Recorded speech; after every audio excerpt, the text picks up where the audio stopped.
Hallelujah. जय मसीह की। कैसे हैं आप सब लोग? अच्छे हैं? स्वागत है आप सबका। आज बहुत अच्छा दिन है, बाहर मौसम भी बहुत अच्छा है और आज हम जो वचन पढ़ने वाले हैं वो भी बहुत अच्छा है, लेकिन थोड़ा चुभने वाला है। क्या है? चुभने वाला। तो इसे जब हम पढ़ें तो ये वचन बहुत से लोगों को चुभेगा, लेकिन अगर किसी को चुभेगा ना तो ये उसको बदल भी देगा। हालेलुया। इसलिए बहुत जरूरी है कि आज हम इस वचन पर मनन करें थोड़ी देर के लिए। आप सब शांत रहिए और इस वचन को जब हम पढ़ते हैं और इससे सीखते हैं पवित्र आत्मा हमसे क्या बातें करता है, तो उन बातों को हम ध्यान में रखते हुए अपना जीवन बिताने की कोशिश करते हैं। तो पढ़ें इस वचन को। चलिए स्टार्ट करते हैं। हम पढ़ते हैं यिर्मयाह की पुस्तक, उसका 2 अध्याय और उसका हम पढ़ेंगे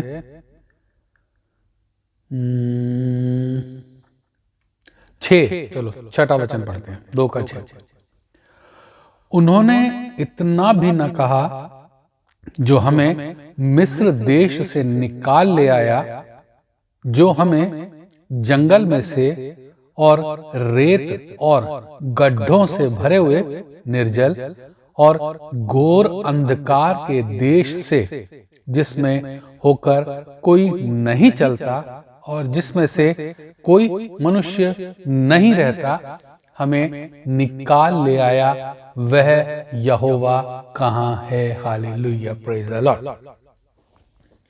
दोस्तों, यहां पर यिर्मयाह से परमेश्वर बातें कर रहा है। परमेश्वर यिर्मयाह को बता रहा है कि जब इज़राइल के लोगों को वो मिस्र देश से निकाल के लाया था, तब उनका जीवन अंधकार में था, गड्ढे में पड़ा हुआ था, दासत्व में थे, रोटी का कोई ठिकाना नहीं था, काम बहुत करना पड़ता था, सुबह से शाम तक ईंटें बनानी पड़ती थी, ईंटों को सजो के रखना पड़ता था, भूसा इकट्ठा करना पड़ता था, मिट्टी को पैरों से रौंदना पड़ता था, और उसके बाद भी दासों का जीवन वो लोग मिस्र में व्यतीत करते थे। हालेलुया। तो यहोवा परमेश्वर हमें यहां पे क्या कह रहा है? उसने यिर्मयाह को एक उल्हाना दिया है ये कि तू इसको इस प्रकार लिख। ये उल्हाना इज़राइलियों के लिए तो पाप था ही, क्योंकि उन्होंने पाप किया था परमेश्वर के विरुद्ध। ये उल्हाना हमारे विरुद्ध भी है। हम भी परमेश्वर के विरुद्ध आज भी कुड़कुड़ाते हैं। जिस प्रकार परमेश्वर इज़राइलियों को घोर अंधकार में से लेकर आए। घोर अंधकार समझते हैं आप? जहां हाथ को हाथ सुझाई नहीं देता, उसे कहते हैं घोर अंधकार। और घोर अंधकार में इज़राइली पड़े हुए थे, क्योंकि वो परमेश्वर की दुहाई देते तो थे, लेकिन परमेश्वर उनकी सुनता कतई भी नहीं था। बिल्कुल उनकी नहीं सुनता था। लेकिन जब परमेश्वर ने उनकी सुनी, जब उनको मूसा के द्वारा वो वहां से निकाल कर लेकर आया, और जब वो समुद्र में से होकर गुजरे, वो पहाड़ों में से होकर गुजरे, वो नदियों को पार करते हुए गुजरे, वो सारा उनका गुजरना जो था, परमेश्वर उस वक्त उनके साथ साथ था। हालेलुया। उस वक्त उनका कोई राजा नहीं था, परमेश्वर ही उनका राजा था और मूसा उनका अगवा था। लेकिन वो बहुत शान से चलते थे और परमेश्वर किसी को उन्हें हाथ लगाने नहीं देता था। हालेलुया। जिस भी राज्य से गुजरते थे, वहां के लोग उनके भय से थरथर कांपते थे, क्योंकि उन्हें पता था कि ये समुद्र को 2 भाग कर कर इनका परमेश्वर इन्हें लेकर आया है। हालेलुया। तो वो उनसे डर जाते थे और जब डरते नहीं, जो लोग डरते नहीं थे, उनसे वो युद्ध करके उस राज्य को ले लेते थे। हालेलुया। इस तरह परमेश्वर उनके साथ साथ काम कर रहा था। हालेलुया। इतना बड़ा चमत्कार उन्होंने अपनी जिंदगी में देखा, इतनी बड़ी बातें उन्होंने अपनी जिंदगी में देखी कि परमेश्वर उनको आकाश की रोटी खिलाता था। हालेलुया। मन्ना, जिसे उन्होंने नाम दिया, जो हर रोज उनके घर के बाहर गिरा करता था और उसको वे उठाते थे, छानते थे, पीसते थे, रोटी बना के मस्त खाते थे। हालेलुया। ना तो आटा खरीदने का झंझट था उनके पास, ना कुछ काम धंधा उनको करना पड़ता था। बस उनके मन इतने कठोर थे कि परमेश्वर ने उनको 40 दिन का रास्ता 40 साल में कन्वर्ट करवा दिया।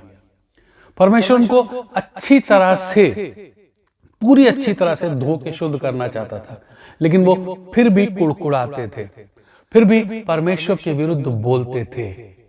फ्री की रोटी मिलती थी, चलते थे तो आग का खंबा अंधेरे में उनकी रोशनी देता था, बादल उनके सर पे रहता था, धूप उनको लगती नहीं थी, उनके कपड़े भी पुराने नहीं हुए थे, उनकी जूते चप्पल भी नहीं फटे थे, यहां तक कि उनके पैरों में छाले तक नहीं पड़े थे। हालेलुया।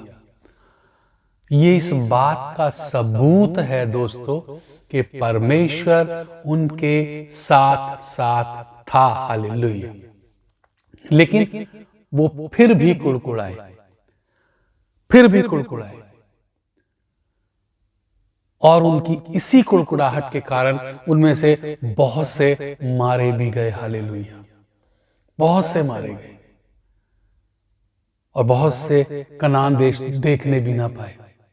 यहां तक कि मूसा भी उनके कारण कनान देश में अंदर नहीं जा पाया।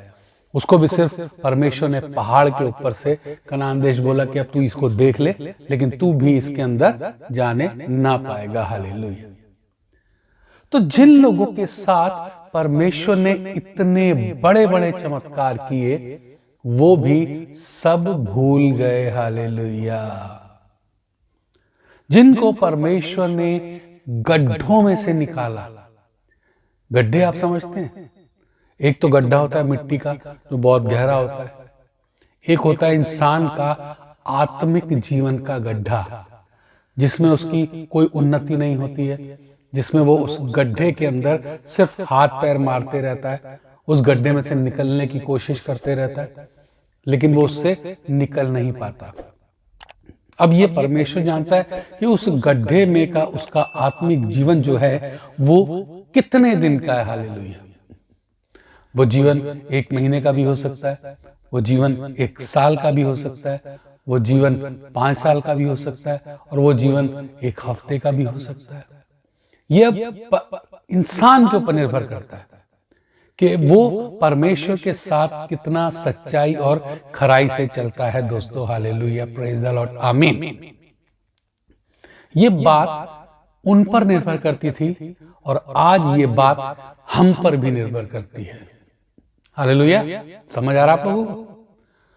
ये बात आज हम पर भी निर्भर करती है कि हम अपने गड्ढे के जीवन में जब पड़े हुए थे, हम भी जब घोर अभिलाषाओं में फंसे हुए थे, हम भी जब बुरी बुरी अभिलाषाओं से घिरे हुए थे, हम भी जब नशों में पड़े हुए थे, हम भी जब व्यभिचार में पड़े हुए थे, हम भी जब लालच में पड़े हुए थे, हम भी जब चोरी चकारी में पड़े हुए थे, हम भी जब दूसरों की दौलत हड़पने की प्लानिंग में फंसे हुए थे, उस वक्त यीशु मसीह ने हमें बचा लिया। हालेलुया, प्रेज द लॉर्ड, आमीन।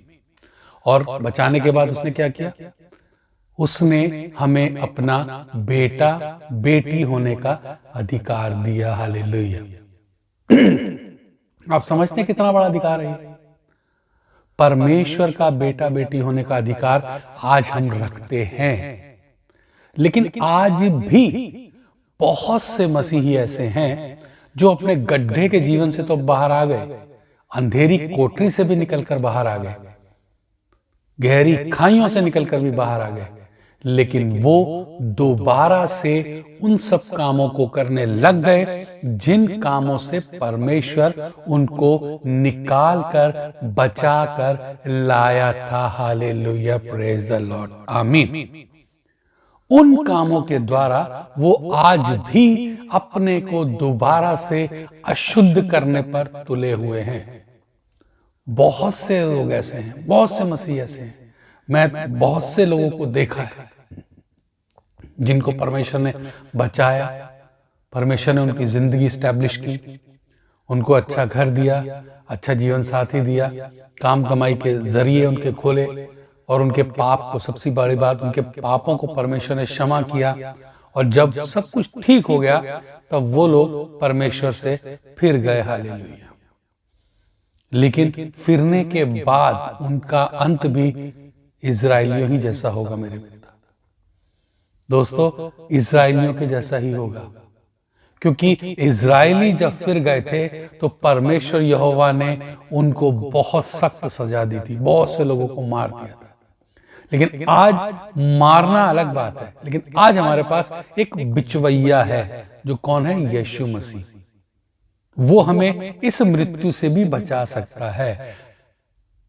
हम जो आज पाप करते हैं और सोचते हैं कि यीशु मसीह हमें बचा लेगा, अगर हम सच्चे मन से अनजाने में पाप करते हैं और सच्चे मन से उसका पश्चाताप करते हैं तो वाकई में वो हमें बचा लेगा।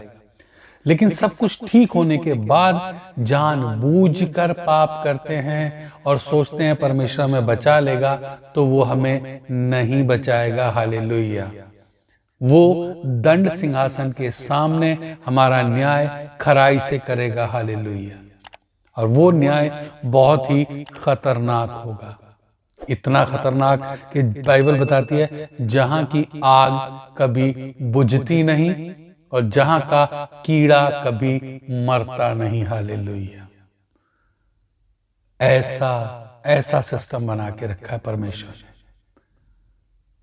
ऐसा सिस्टम जिसमें इंसान मरेगा नहीं, तड़पेगा, एक बूंद पानी के लिए भी तरसेगा। और वहां ना तो माँ होगी, ना बाप होगा, ना भाई होगा, ना बहन होगा, ना रिश्तेदार, ना पड़ोसी, जिनके लिए आज हम पाप में गिर जाते हैं। हालेलुया। आज हम रिश्तों के कारण ही बहुत बार पाप में गिर जाते हैं दोस्तों। बहुत बार हम सोचते हैं यार, अगर हमने ये काम नहीं किया तो हमारे घर वाले बुरा मान जाएंगे, अगर हमने ये काम नहीं किया तो हमारे दोस्त बुरा मान जाएंगे, अगर हमने ये काम नहीं किया तो हमारी बीवी बुरा मान जाएगी। लेकिन हम ये नहीं सोचते अगर हमने ये काम किया तो हमारा परमेश्वर बुरा मान जाएगा। हालेलुया। और हम उस काम को कर कर पापी ठहर जाते हैं, जबकि परमेश्वर ने जब हमें अपने पास बुलाया तो उसने हमारे पापों को पूरी तरह से धो दिया, क्षमा कर दिया, बिल्कुल वाइप आउट कर दिया। लेकिन हम फिर भी समाज के डर से, रिश्ते नाते के डर से पाप में गिर जाते हैं, जिस तरह इस्राएली गिर जाते थे। वो जानबूझकर पाप कर देते थे, और आज इंसान भी जानबूझकर पाप कर देता है। हालेलुया। उनका भी अंत बुरा हुआ। परमेश्वर बदला नहीं है, वही परमेश्वर है जो 2000 साल पहले था, आज भी वही परमेश्वर है। उसका न्याय आसन पहले भी वैसा था, आज भी वैसा ही है। उस वक्त भी वो न्याय करता था, आज भी वो न्याय करेगा। सिर्फ फर्क ये है कि उस वक्त हमारे बीच में कोई बिचवैया नहीं था हमारी आवाज उठाने के लिए, जिसे हम आज की जुबान में नेता कह सकते हैं। लेकिन हमारा नेता यीशु मसीह आज हमारे बीच में है, जो हमारे लिए खड़ा है, हमारे पापों को अपनी पीठ के ऊपर लहू के द्वारा धो देने के लिए। हालेलुया। जब उसको कोड़े पड़े तो हमारे पाप उसने धो दिए, उसके लहू से हम शुद्ध हुए। तो हम ऐसा काम दोबारा ना करें कि हम दोबारा से उस पाप में पड़ जाएं, उस गड्ढे में गिर जाएं जहां से परमेश्वर ने, यीशु मसीह ने हमें खींच कर निकाला, धोया, साफ किया और अपना बेटा बेटी होने का अधिकार दिया। हालेलुया। वो चाहता है कि हम स्वर्ग में पहुंचे। तो हम इन सब कामों को ना करें जिन चीजों से उसने हमें बाहर निकाला, उन चीजों को पूरी तरह से अपने जीवन से समाप्त कर दें। हालेलुया। और आगे बढ़ जाएं, दूसरे लोगों को भी बचाएं। जो लोग गड्ढे में आज गिरे हैं, उनके पास यीशु मसीह का सुसमाचार पहुंचाएं। जो लोग अंधकार में भटक रहे हैं, टटोल रहे हैं, उनको यीशु मसीह के नाम की रोशनी दें। हालेलुया। ताकि वो उस रोशनी में चलकर अपना जीवन बचा सकें। हालेलुया। बहुत जरूरी है, बहुत जरूरी है ये बात। समझ आया आपको? बहुत जरूरी है। आज बहुत से लोग अंधकार में हैं, उनके लिए एक रास्ता खुला है। मार्ग, सत्य, जीवन यीशु मसीह है। उस रास्ते पर हमें उनको दिखाना है, उस रास्ते पर चलाना ये परमेश्वर का काम है। लेकिन उस रास्ते को दिखाना हमारा काम है। हालेलुया। अगर हम लोगों को वो रास्ता दिखा देते हैं तो हम अपने पापों को तो धोते ही हैं, दूसरे लोगों के उद्धार का भी कारण हम बन जाते हैं। हालेलुया। तो इसलिए आप सब जो कर चुके, जो हो चुका, जिस गड्ढे से आप बाहर आ चुके, उसमें दोबारा गिरने की कोशिश ना करें।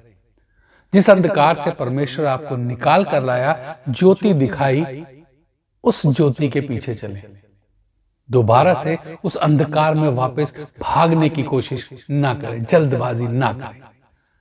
हर चीज अपने समय पे हो जाएगी। जैसे सबोपदेशक की पुस्तक में लिखा हुआ है ना, हर चीज का समय है। मरने का समय है, जीने का समय है, घर बनाने का समय है, घर गिराने का समय है, गले लगाने का समय है, और गले से पीछे हटाने का भी समय है। हालेलुया। इसलिए बहुत बहुत जरूरी है हम जिस दलदल से निकल आए उसमें वापस गिरने की कोशिश ना करें। हालेलुया। तभी हमारे लिए भी अच्छा होगा, हमारे आने वाली पीढ़ी के लिए भी अच्छा होगा, और हम परमेश्वर के सच्चे और अच्छे बच्चे कहलाएंगे। हालेलुया। तब परमेश्वर भी हमें अपने गले से लगाएगा, क्योंकि हम सच्चे और अच्छे बेटे बेटी साबित हो जाएंगे। हालेलुया। इसलिए बहुत जरूरी है इस बात को आप सब ध्यान रखें, इन बातों को अपने जीवन में उतारने का प्रयास करें, इन बातों पर चलने की कोशिश करें, दोबारा से अंधकार की ओर ना हो ले। अब ज्योति आपके पास है तो आप ज्योति में चलें, परमेश्वर आपको रास्ता दिखाएगा। आमीन। हालेलुया। आइए अब हम इस बात के लिए प्रार्थना करते हैं। हालेलुया। महान समर्थी परमेश्वर, धन्यवाद देते हैं सुंदर दिन के लिए, सुंदर समय के लिए, इस जीवन के लिए परमेश्वर जो आज आपने हमें दिया, इसके लिए बहुत बहुत धन्यवाद मेरे पिता। परमेश्वर, हम अपने आत्मा, जीवन, प्राण तेरे हाथ में समर्पण करके प्रार्थना करते हैं खुदावंदा, कि तू जिस अंधकार से हमें ज्योति की ओर लेकर आया है, हम उस ज्योति में बने रहने पाए मेरे पिता। जिस गड्ढे से तूने हमें बाहर निकाला है, उस गड्ढे की ओर हम दोबारा अग्रसर ना हो मेरे पिता। जिस ठोकर खाने से तूने हमें बचाया है, वो ठोकर का पत्थर हम अपने आगे से हटाएं और किसी के भी ठोकर का कारण हम ना बनने पाए। हालेलुया। परमेश्वर, हम प्रार्थना करते हैं परमेश्वर, तू हमारा अगवा है मेरे पिता, तू हमारा अब्बा पिता है, तू सब कुछ है हमारा पिता। हम तेरे ही पीछे चलने वाले लोग हैं, हम तेरे ही पीछे चलने वाले लोग हैं मेरे पिता। तू हमारा सच्चा गडरिया है परमेश्वर, सच्चा गडरिया है। हम तेरे पीछे चलेंगे मेरे पिता। हमें तू आशीष दे परमेश्वर, कि हम दोबारा से पिछली जिंदगी में लौटने ना पाए। हम तेरे ही साथ चले मेरे पिता, तेरे ही पीछे चले परमेश्वर, और स्वर्ग राज्य में जाने पाए। ऐसी तू हमें आशीष दे। जितने लोग इस वीडियो को सुन रहे हैं उन सबको आशीष दे। मैं बोल रहा हूं, मुझे भी आशीष दे। जहां जहां तक ये वीडियो जाए वहां वहां लोग आशीष पाए परमेश्वर, और दोबारा मुड़कर वापिस ना होने पाए। यीशु मसीह के नाम से आमीन, आमीन और आमीन। तो आपको समझ आया ये बात? आप इन सब बातों पर गौर कीजिएगा, ध्यान दीजिएगा और अपने बच्चों को भी सिखाइएगा। सबको जय मसीह।